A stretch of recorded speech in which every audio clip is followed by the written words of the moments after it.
Hey soldiers, welcome back to my channel. In today's video, we're going to have a battle. But first, let's set the stage for that battle. It is now July the 8th, 58 BC. In the Celtic village of Cambro, there are 4,000 Celtic warriors there. Now, by this time, as you've seen from my previous video, you know that these two areas have agreed to join the Roman Empire and accepted Roman citizenship, with their tribal leaders being made part of the senatorial class. Now, the three cohorts, the northern three cohorts of the 8th Legion, have already crossed the Adua River and have begun construction since July the 8th on their marching camp here. Now, it stands to good reason that a force that big, only 20 miles off, would be known to these people here. So they know that they've crossed the Adua River. They also know that the other elements of the 8th Legion have already entered into Lake Town and began build up over here. I apologize for all that racket in the background. My little weenie dog is running around making racket. Anyway, so now by this point, the southern elements of the 8th Legion have already built their fortifications here to help defend Lake Town and have begun advancing up, and they are now in this hex right here. Currently the weather is clear. In fact, we forecasted the weather all the way up to the 13th, and it's clear weather all the way there. So now, let's decide with the Romans up here, virtually on their doorstep, what the Gallic tribes at Cambro are going to do. Now we could say there's probably two political factions inside Cambro itself, a moderate faction and a more hardline faction. Either way, they don't like the Romans. So on a 1 or 2, the moderate faction wins out in their elder debate, and they'll send a representative out to talk to the senior tribune Septimius Severus. On a 3, 4, 5, or 6, they're going to decide how many troops to send out. So we rolled a 6. They plan to fight. So now we'll roll again, and we'll decide how big a force of this 4,000 they send out to deal with these 3 cohorts. They have a rough estimate that they can tell there's over around 1,000 soldiers that have crossed the Adua River, 1,000 Roman soldiers. So let's see how big a force out of their 4,000 that they decide to send. 2. They send 1,000 troops. We're going to do 500 troops for each roll, each pip on the dice. So there's 2 pips. So they're going to send 1,000 troops out to deal with these 3 cohorts. So that's going to be our first battle. They're going to attempt to attack these troops as they're marching out, because it's going to take them 2 days to get over there. So it's the 8th, so it'll be the 9th, 10th, and these guys are waiting. So 2 days to get there, maybe 3 if we count moving into this area. So 9th, 10th, the 11th. By that time, these troops will be close to their doorstep as well. So it's possibly we could have 2 battles, one with 3,000 Gallic warriors against the rest of the elements of the 8th Legion, and then this one up here with 1,000 versus 1,200. So let's go ahead and fight this battle here and see how that goes. Alright soldiers, I present to you the Battle of the Urtgen Forest. On one side, on the left here, we have the 3 cohorts of the 8th Imperial Roman Legion. And on this side, we have approximately 930 Celtic warriors from the Gaelic tribe at Cambro. Each 6mm figure on either side represents 6 soldiers.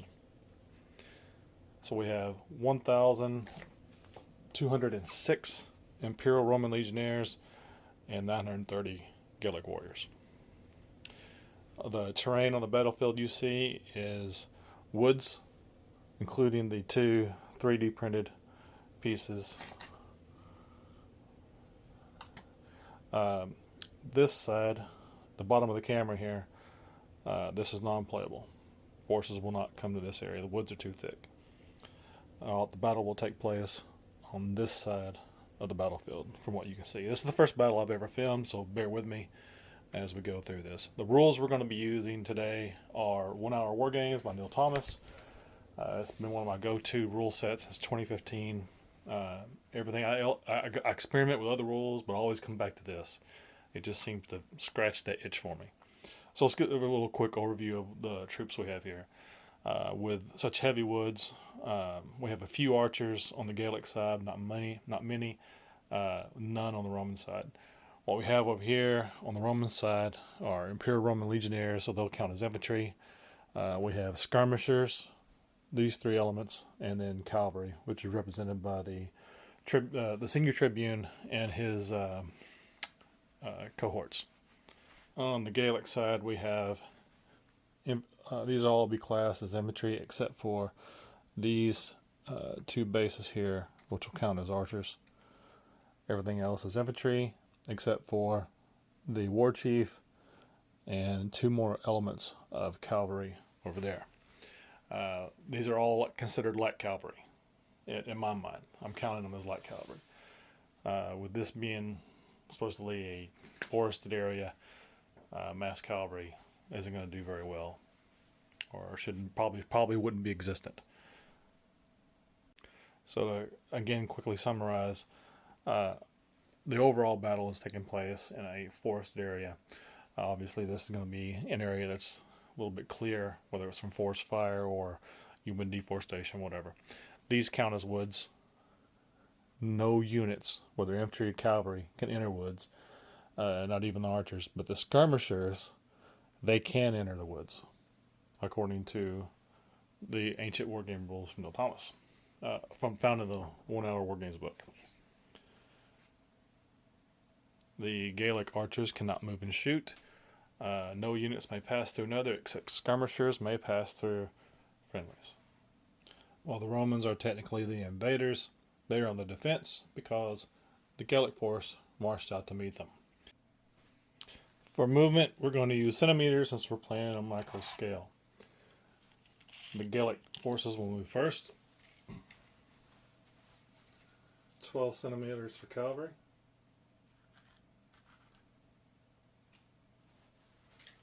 6 centimeters for infantry.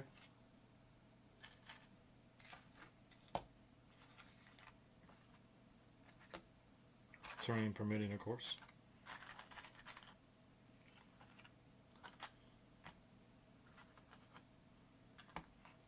Gallic commander there. Alright, it's in the first turn. These archers do not quite have the range to shoot. These do not have the line of sight to shoot. The Romans have no shooting. It is now the Romans' turn to move.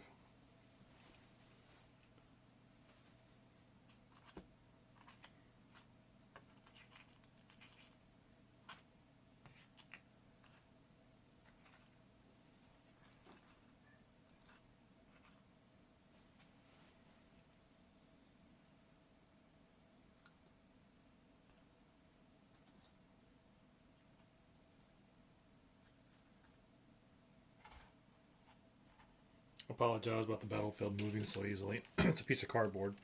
Came from one of my Snap-on tool box deliveries. Oh, and just to showcase, the archers have a 12 centimeter range, and there's 12. They are just a bit shy.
shooting phase of the Gallic turn.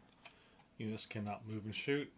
Both archers moved, therefore no shooting. Now we're going to the Roman turn. They're going to enter the woods here. Enter the woods there.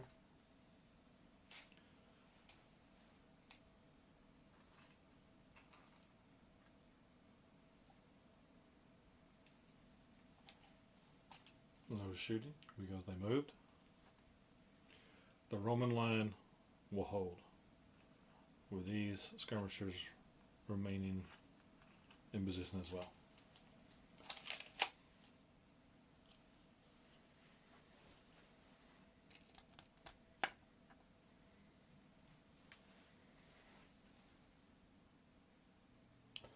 So the Tribune Septimius Severus decided to keep his forces between these two copses of woods to protect both his left and right flank. There is a narrow pass through these two woods where they are exposed, but they're protected pretty good there. This maniple, I think maniple of legionnaires and these two skirmishers to protect his extreme left flank from the cavalry attack. The Gallic hordes are just massing on through.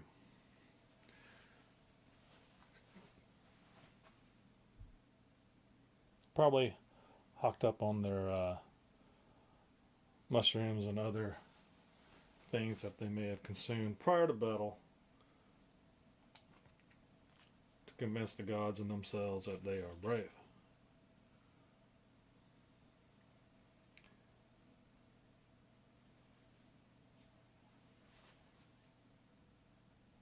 Turn 3. Only one unit can attack one facing of an enemy target at one time. So this unit of Gallic cavalry storms up to attack here. This unit does not have the space to make that crossing.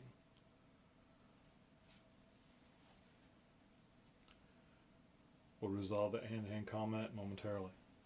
Next, movement.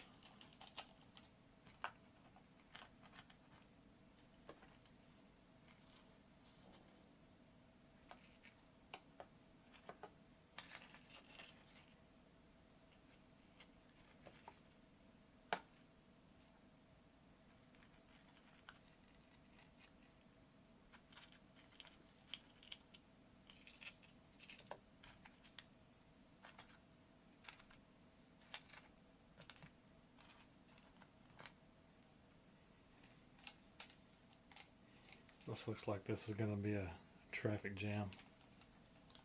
Legionnaires hold. So the one combat we do have is over here. And cavalry uses an unmodified die. And this is one-sided combat. So all the fighting will be the attack from here upon the Roman infantry. They scored a 2. They take 2 hits.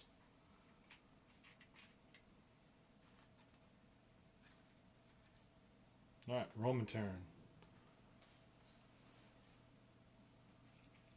Skirmishers attacking the flank and attacking the flank here from the woods. Romans attack back. The Roman line here, they're disciplined, so they're going to hold. The skirmishers are going to move 6 centimeters into the woods here. Since they move, they cannot shoot their missiles. Roman line will continue to hold. We'll do combat over here. Infantry versus the cavalry. Score to 3.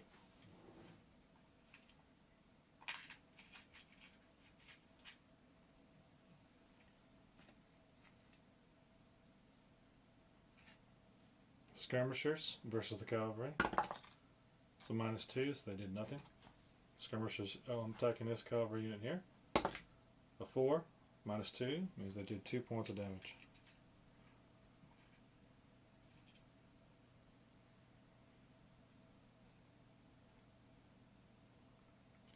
And with that, this unit will turn to face their attacker. Although there's not a whole lot they can do since they're in woods. I imagine that would be a very panicky situation here for the cavalry, Gallic cavalry.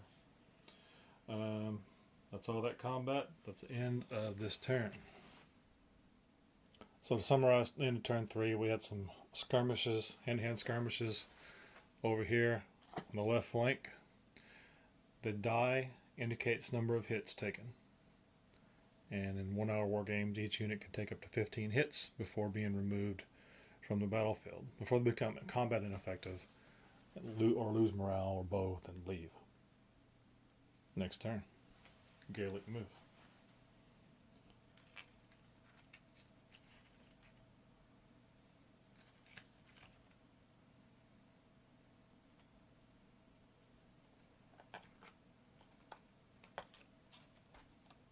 Sorry about all the movement. My cardboard battlefield's a little wonky.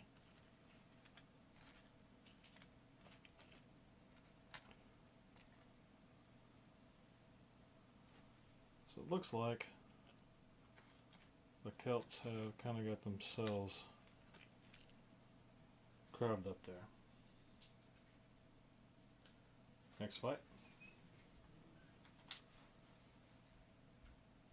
Celtic cavalry upon the Romans there.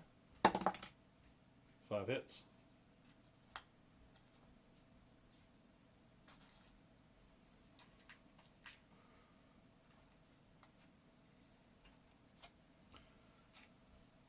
We're going to say these guys can fight back, but they'll suffer a penalty. They can't enter woods, so they're going to suffer a penalty trying to fight back. So they hit 3.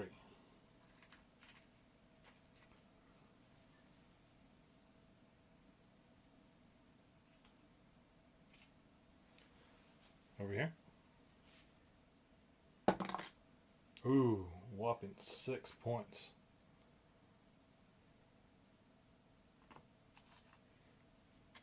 Here. 5. The Gauls are sticking it to my 8th Legion. Here. Another 6. Ouch. So just in the first few minutes of this line clash, 3 maniples have lost a third of their units. Third of their soldiers, rather. Roman attack back. Here. Ooh, they did not give as good as they got. They inflicted 3 upon the enemy.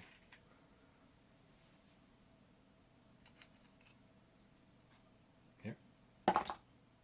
Let's cock. Reroll. 4.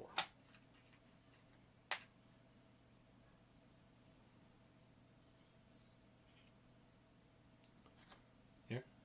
A 6.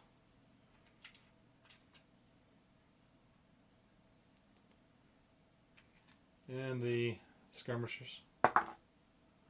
0. They're at -2. That's the end of that round. A few minor clear-ups here before we move on. Next turn.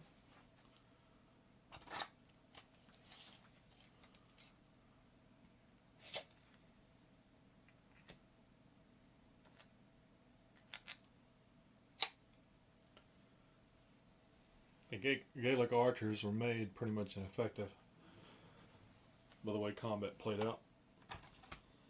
Failure of the Gaelic commander to utilize his force properly. So, let's go combat from right to left, starting here. Ooh, holy cow. Another whopping 6. Here. 4. There was a 2, but it rolled back. I'm starting to worry about my legionnaires.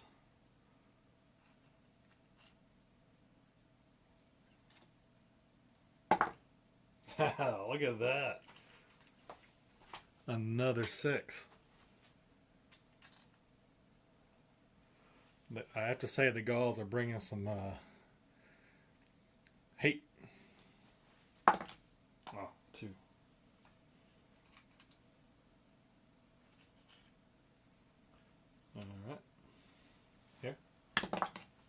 4.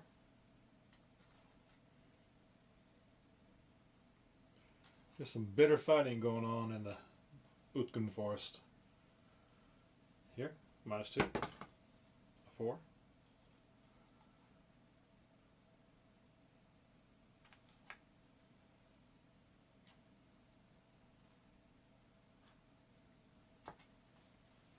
Roman attack back.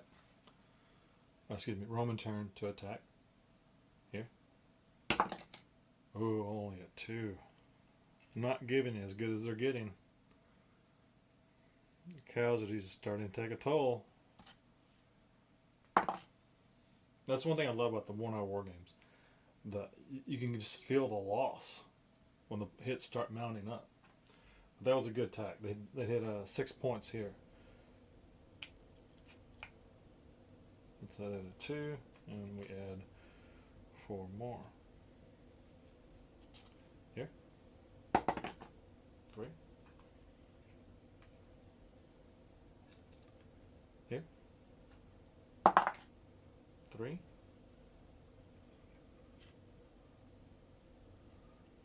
And skirmisher attack there. They add 2 more to it. Here. 3. Puts them at 6 now. Skirmishers. Add 2 more.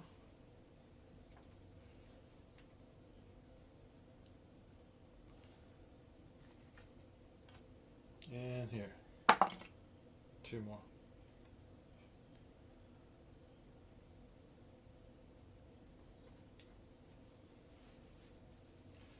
Alright, that's the end of that turn. Let's go to a quick summary here. These Legionnaires are down to their last 3. They're down to their last 4.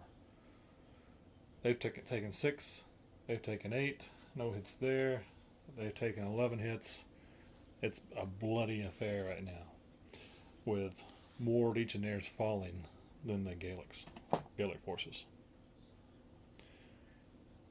Alright, next turn.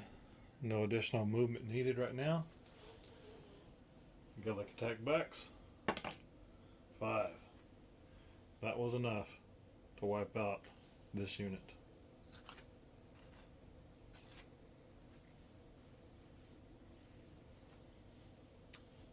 Attack here. 3. Put that at 6.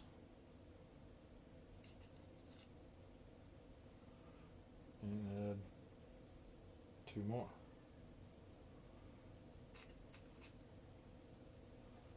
Here. 1. I got a lucky break.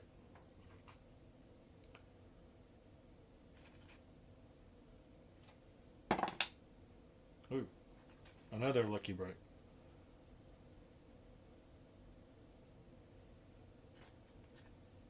Okay, here.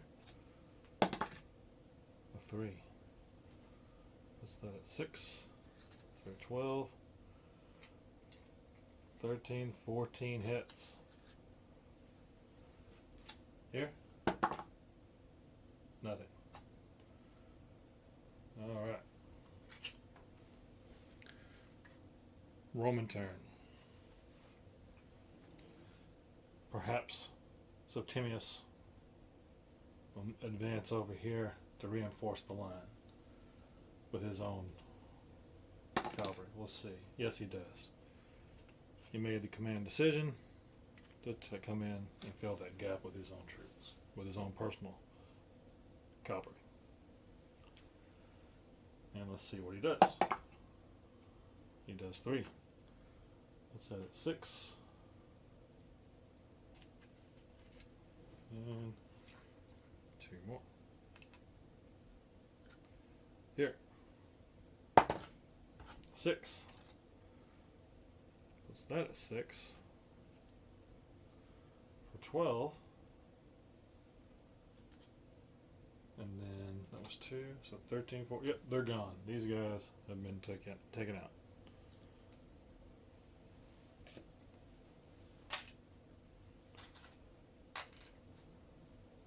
Here. Ooh, just a 1. These unwashed bearded fellas here are pretty stout. Yeah. 5. Puts that at 6. 12. That kills them.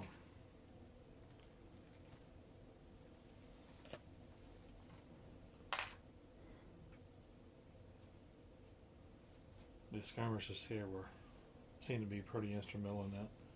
Just minor hits, but enough to help that out, help them out when they finally got a good roll. Over here, just a 2. And here, oh, forgot about this one. Ooh, they did 4 points of damage on here. That puts them at 12, 13, 14.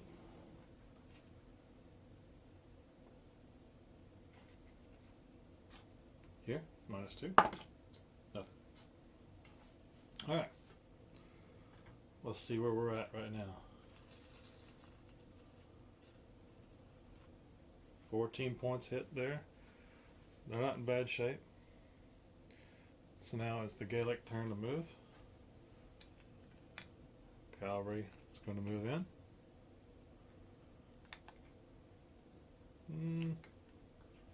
I don't think the archers would charge into that.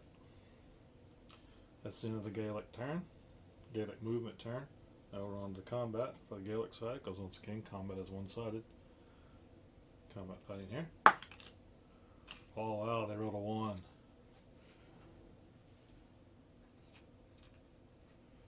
They must have been a little intimidated by the Roman charge. A Roman maneuver to fill the line. The war chieftain. Let's see if he can put us under to the... All he needs is a 1. And he gets it. Boom.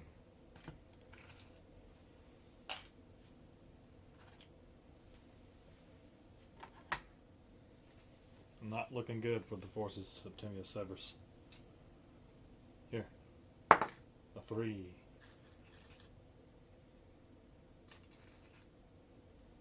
Here. They got him.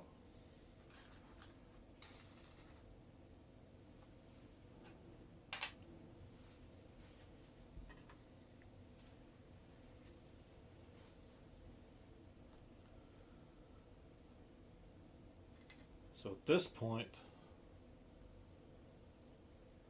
that pretty much ends the battle for the Roman side, although they're going to get their end of their turn here, but that's going to be the end of the turn. And we'll see where we're at here. We'll see end of the battle. So we'll see where we're at the end of the Roman fight here. Let's finish off this Gallic cavalry attack here. Nothing. Got that penalty fight there. Alright, Romans are going to do their turn now. Maneuver.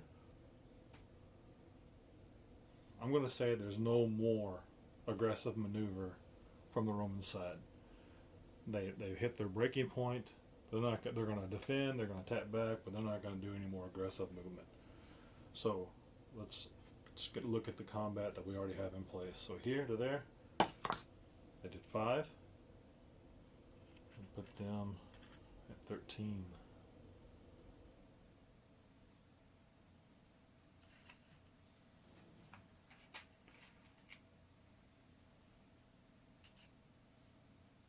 Here to there. Just, well, yeah. We're going to take that. That's a 1. Obviously, these guys bathed in some sacred mud. And it deflected the gladius blows of the Romans.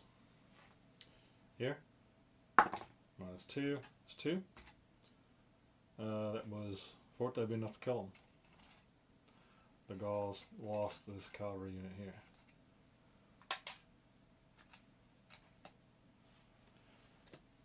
And then we have this. 4. So it's at 6.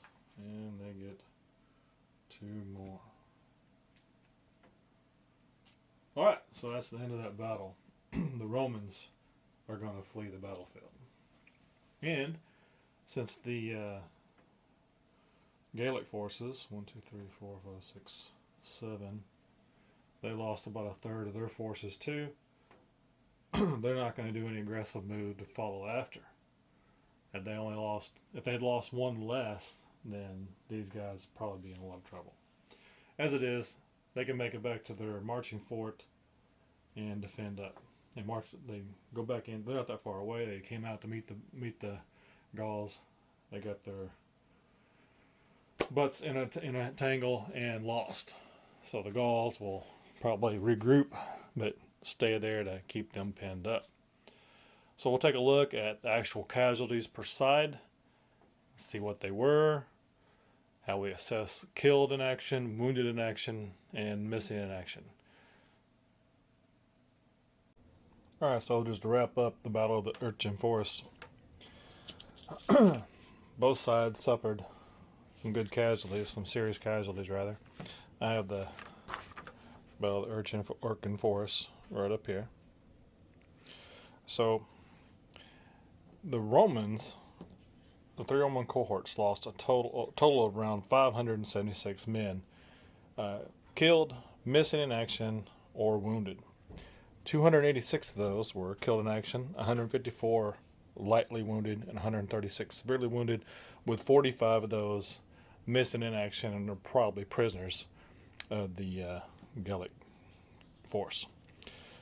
On the other side of the force, the other side of the battlefield, the opposing force, the Gauls lost 312 men, with 166 killed in action, 78 lightly wounded, 68 severely wounded, none missing in action or taken prisoner.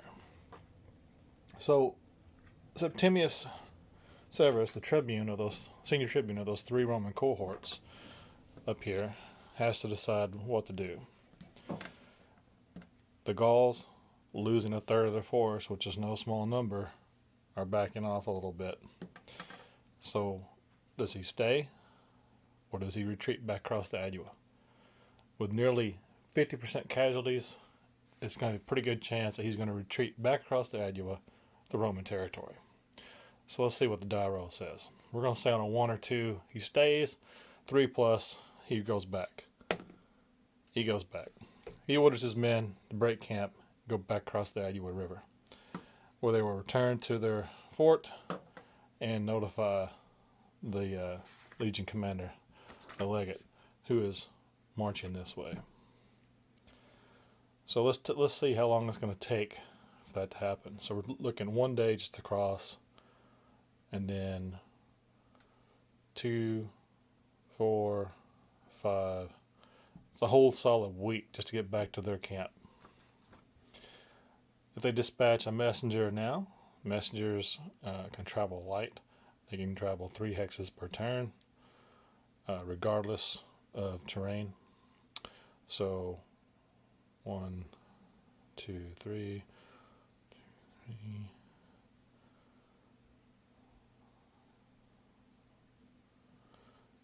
This is going to take about 4 or 5 days. So what's going to happen is the commander of the 8th Legion, when he gets up here to engage the Gauls up here, he's going to have no idea, no word at all of what happened to his forces up here. Perhaps the Gauls will let him know by launching the heads of dead Roman soldiers in their catapults at him. We'll find out. Thank you for watching.